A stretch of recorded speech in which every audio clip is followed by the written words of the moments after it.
ये कहानी लगभग 7 से 8 साल पुरानी है। ये मुझे मेरे दोस्त सारिक ने बताया था, जो कि फरीदाबाद हरियाणा का रहने वाला है। एक फैमिली में 3 लोग रहते थे, हस्बैंड, वाइफ और उनके एक 6 साल का बेटा। हस्बैंड जो कि एक फॉरेस्ट ऑफिसर थे और पत्नी हाउसवाइफ। खुशहाल परिवार था। कुछ दिन बाद उनका ट्रांसफर हो गया। पूरा फैमिली के साथ वो नए घर में शिफ्ट हो गए, जो कि एक सरकारी क्वार्टर था। 6 महीने तक तो सब ठीक ठाक था, पर 6 महीने बाद हस्बैंड और वाइफ के बीच किसी न किसी छोटी छोटी बातों को लेकर झगड़ा होने लगा। धीरे धीरे उन दोनों के बीच झगड़ा बढ़ता गया। कई बार तो हस्बैंड अपने आप को कंट्रोल भी नहीं कर पाता था। इसी वजह से वो अपनी पत्नी को मारता था।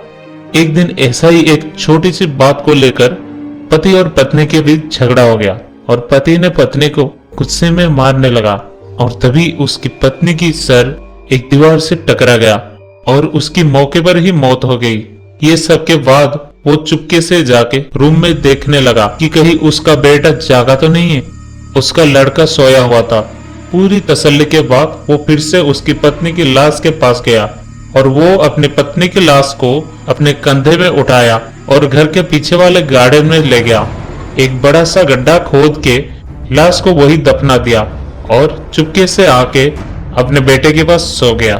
सुबह हुई तो बेटा अपनी माँ को ढूंढने लगा, पर माँ कहीं नहीं मिली और वो रोते हुए अपने पापा से माँ के बारे में पूछा। उसके पापा ने उसे समझाते हुए कहा, बेटा माँ को थोड़ा सा काम है, इसलिए वो मायके गई है। बेटा तुम चिंता मत करो, वो बहुत जल्द आ जाएगी। 2 से 3 दिन तक ऐसा ही चलता रहा। रात को वो अपने बेटे को खाना खिला के सुला देता था। एक दिन ड्यूटी से आने के बाद उसने देखा कि उसका बेटा घर पर नहीं है। वो अपने बेटे को इधर उधर ढूंढने लगा, पर उसे उसका बेटा नहीं मिला। उसे डर लगने लगा क्योंकि तब रात के 8 बज रहे थे और वो पूरा सुनसान जंगली इलाका था। तो उसका बेटा गया तो गया कहाँ? तभी उससे याद आया कि उसने सभी जगह तो ढूंढ लिया, पर घर के पीछे वाले गार्डन में नहीं देखा, जहाँ पर उसने अपनी पत्नी को दफनाया था। वो दौड़ के गया, ये सोच के शायद उसका बेटा वहां हो सकता है। पर वहां पहुंचने के बाद उसने वो देखा जो कभी उसने सोचा ही नहीं होगा। उसने देखा कि उसका बेटा ठीक उसी जगह पर खड़ा होकर रो रहा है जहां पर उसने अपनी पत्नी को मार के दफनाया था। ये देख के वो काफी डर गया और अपने बेटे को गले से लगा लिया और उसे वहां से घर ले आया और बहलाने लगा कि अच्छे बच्चे रोते नहीं बेटा, माँ जल्द ही आ जाएगी। पर उसका बेटा चुप होने का नाम ही नहीं ले रहा था। तब रात के 11 बज चुके थे। अचानक बाहर का दरवाजा एक जोर के हवा के झोंके से खुल गया। दरवाजा खुलते ही उसका बेटा भी चुप हो गया। अचानक ऐसे दरवाजा खुल जाना और दरवाजा खुलते ही बेटे का रोना बंद हो जाना कुछ अजीब सा लगा। वो दरवाजे के पास गया और बाहर की ओर झांका। बाहर पूरा सुनसान था। पेड़ के एक पत्ते तक नहीं हिल रहे थे। वो जल्दी से दरवाजा बंद करके उसके रूम पे चला गया।